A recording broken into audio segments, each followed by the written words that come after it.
We are going to review a skill that you have done a time or two before, and that is simplifying radicals. Okay, so this can be found on page 12 of your packet. The first way I'm going to show you is a way that will work every single time, and it is, well, you can argue if it's easiest or hardest, but you'll have to decide that for yourself. Okay, so what we were trying to do in simplifying is we want to make sure we get rid of all perfect squares, and we also want to make sure there's no radicals in the denominator of a fraction. So we're going to go over 3 examples that will address all of that. So the first way I will teach it is by doing what's called a factor tree. So start with the number 90. I need to find 2 factors that multiply to 90. You can start with anything. I would recommend trying to get a little bit bigger numbers. I would also try and recommend avoid 2. So to me, I know 9 and 10. If my number ends in a 0, I know it's divisible by 10, so 9 and 10 would work. And then we are going to keep doing this until we have run out of numbers to multiply. So now that we have broken down 90 into 9 and 10, I can break down 9 into 3 and 3. I'm going to cross off my 9 because I know I broke it down. And I'm going to break down 10 into 2 and 5. Okay. And if I look at all of these, every single number that is left is what we call prime, meaning nothing multiplies to 3 other than 1 and 3. So I know I've finished. So in order to get my final answer, what I'm going to do is I'm just going to write out all of my factors. I'm going to choose to do it in numerical order. And since this is a square root, that means I am looking for groups of 2. So if I have 2 of one number, any number, that means it's square rootable. And what happens here is one of the numbers goes away and the other number goes on the outside. So my 3 was able to come out of the square root, again, because there was 2 of them. And then the 2 numbers that I have remaining, the 2 and the 5, I'm going to multiply those back together. 2 times 5 I know is 10, and that stays inside the square root. Okay. So one thing that's really nice about this is you actually can check yourself by simply typing in the square root of 90, and I get a really ugly number. If I type in 3 square root 10, I should get that same exact number. And when I do, I do. Okay. Second example, we now have a 2 out in front. That's going to come into play, but I'm trying to break down square root of 75. Okay. Now, if you don't know what multiplies to 75, folks, you always can use your calculator to try and figure it out. And this is another one of those math facts. 75 can be broken down, it can be divided by 5.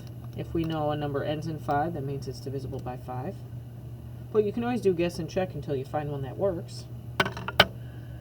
Okay, so I'm going to break down 75. It was 5 and 15. And then I know 15 breaks down into 5 and 3.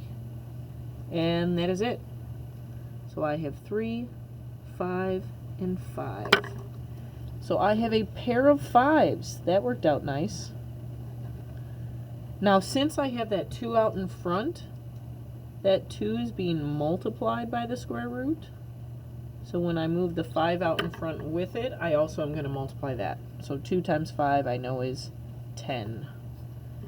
And the 3 that I did not use stays inside of my square root. Okay. And again, if we wanted to check it, we absolutely could. 2 square root 75 is that lovely looking number. And 10 square root 3 is the same lovely looking number. Okay. I'm going to do one more example before I go on to number 3, and that is with the number 1 here, the square root of 32. Alright, so I'm going to break down 32 into 8 and 4. And then I'm going to break down 8 into 4 and 2. Now, folks, this becomes a time saver. If you remember, I started out by saying we are looking for pairs, or we are looking for 2 of the same number.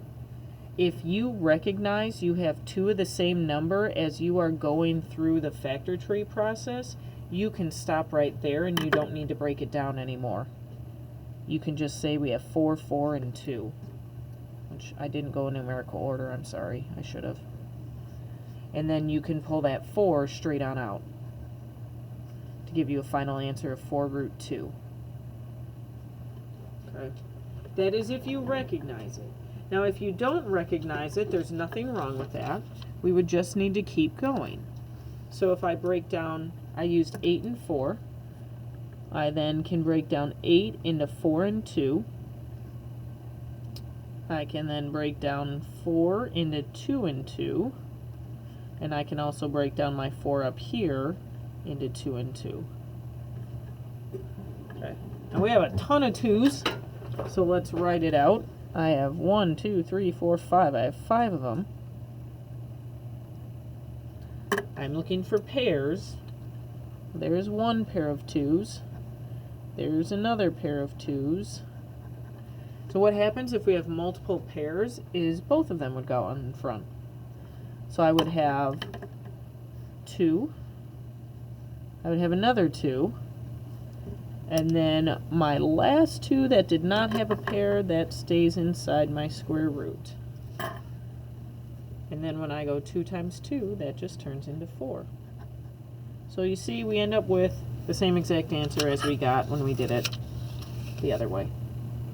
Okay, so truly up to you, but at least now you can see how you can do it if that is the case. All right, let's go back to the fraction one. So for a fraction, kind of similar to our other fraction problem we did earlier in the unit, it's really not division.